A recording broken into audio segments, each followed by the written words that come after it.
Hey everyone, and welcome to this explainer. Today, we are going to dive into a truly classic tale, but we're doing it from the perspective of an English learner. We're going to explore the incredibly colorful and dramatic vocabulary in the story of a very mischievous shepherd boy. And honestly, we aren't just going to sit back and read today. We're going to interact, we're going to break down some fantastic advanced vocabulary, and we'll even practice speaking through some really fun role-playing exercises. So, let's jump right in. To get us started, I want you to seriously think about this for a second. Have you ever told a lie just because you were feeling, bored? Maybe you made up a tiny rumor or you played a little joke simply because there was literally nothing else to do. It's a pretty common human feeling to want a little excitement to break up the day, right? Well, in our reading today, we're meeting a boy who did exactly that. And as you'll see, he ended up paying a massive price for it. All right, let's set the scene with Act I, a very boring job, and the prank. Let's read through this first narrative beat together. A shepherd boy tending his flock near a village found the long hours so tedious that he decided to amuse himself with a prank. Notice that opening phrase, tending his flock, which just means he was watching over his sheep, but he found those long hours to be tedious.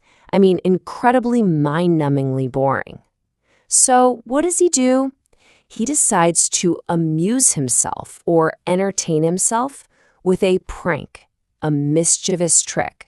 You can already kind of sense the trouble brewing here, can't you? And the story goes on. "Wolf, wolf," he cried at the top of his voice. The villagers, alarmed, came rushing up the hillside to drive the beast away, only to find the boy roaring with laughter.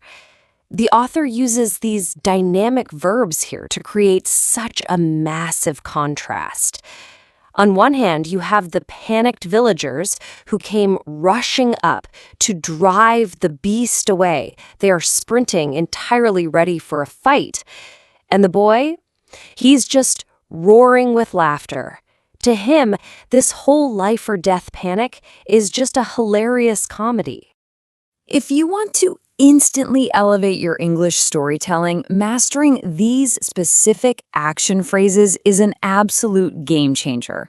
We have tend one's flock for looking after the sheep, amuse oneself for finding your own entertainment, come rushing up, which gives us this fantastic sense of hurried, urgent motion, drive away for forcing something or someone to leave, and roar with laughter, which is just so much more vivid and descriptive than simply saying he was laughing loudly. These are definitely ones you want to commit to memory. Okay, it's time for our very first interactive role play. I want you to actively participate here. Imagine you're one of those villagers. You just sprinted all the way up a steep hill. Your heart is absolutely pounding. You are totally out of breath. And you see this kid just laughing in your face. What do you say to him? Go ahead, say it out loud wherever you are right now. Try to use our new words, prank or amuse yourself. Maybe you'd yell something like, "Do you think it's funny to amuse yourself with such a foolish prank?" It really helps to step into the character, right? Moving right along, things take a turn in Act 2. The real wolf attacks. So the boy actually played this trick a second time. But then the whole tone of the story completely flips. Read this part with me. But one day, a wolf truly did appear and began to scatter the flock. In terror, the boy screamed for help with all his might. Yet this time, not a soul stirred, for everyone assumed it was merely another of his lies. And so the wolf devoured the sheep at his leisure. Look at the intense action verbs here. The real wolf begins to scatter the flock. The boy, now totally terrified, screamed for help. But the absolute most devastating phrase in the whole story, not a soul stirred. let's break down these intense phrases from Act 2. Scatter shows absolute chaos. The sheep are just bolting in every single direction.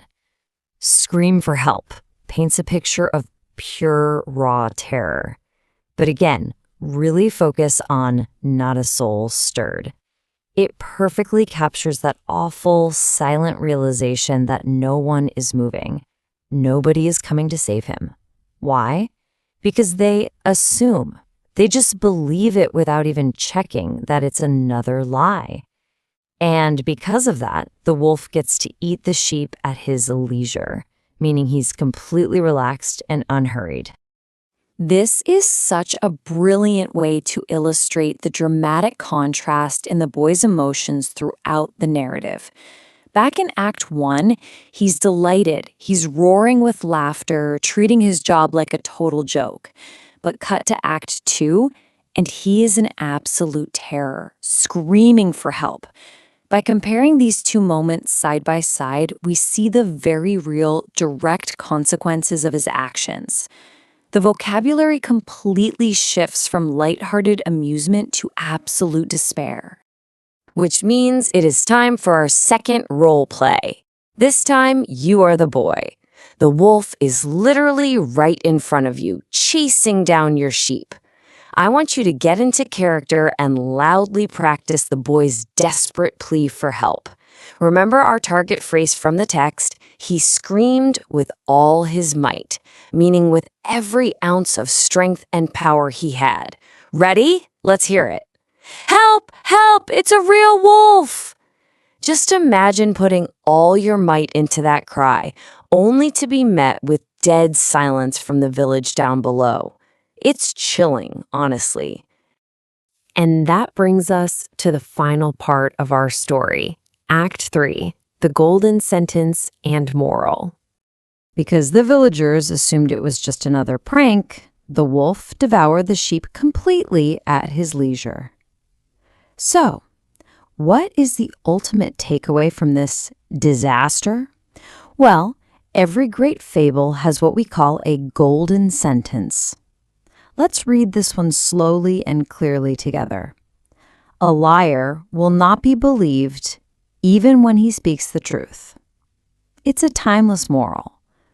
Once you establish a reputation for dishonesty, your words literally lose all their value. So all the crucial points really come together in these three main takeaways, utilizing that great new vocabulary we just learned. First off, having a tedious job is absolutely no excuse for a harmful prank. Second, trust is incredibly fragile. It breaks easily when you decide to amuse yourself at someone else's expense.